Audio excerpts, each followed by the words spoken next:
ഇത് നമുക്കിപ്പോൾ പരിചയമില്ലാത്തൊരു കാര്യമാണ്. എന്ത് കാര്യമാണ്? ഇതിൻ്റെ ആവശ്യം എന്താ?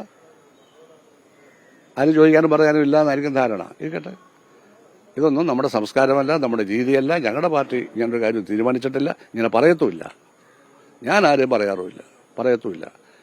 അപ്പോൾ ഇവരെല്ലാം പാർട്ടിയെ സഹിക്കുന്ന നേതാക്കന്മാരുണ്ടെങ്കിൽ അന്വേഷിച്ച് വെളിയിൽ കൊണ്ടുവരണം.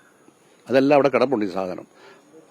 എന്നിട്ട് ഇവരൊരു അനാവശ്യം എഴുതിയിട്ട് അപ്പം തന്നെ ബ്ലോക്ക് ചെയ്തിരിക്കുകയാണ് അവരുടേത്. ലോക്ക് ചെയ്തിരിക്കുക.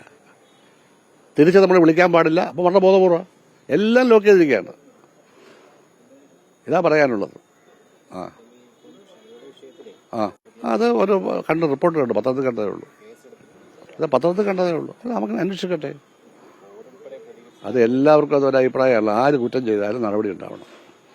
അവിടെ ആര് സ്വർണം എടുത്തിട്ടുണ്ടോ ആ സ്വർണം തിരിച്ചു കിട്ടണം. ആ അഭിപ്രായം തന്നെയാണ്, വേറൊന്നുമില്ല. അതിനെപ്പറ്റി പറയാം. കൂടുതൽ പറയേണ്ട കാര്യമില്ല, കേസുമായിട്ട് പോവുകയാണല്ലോ.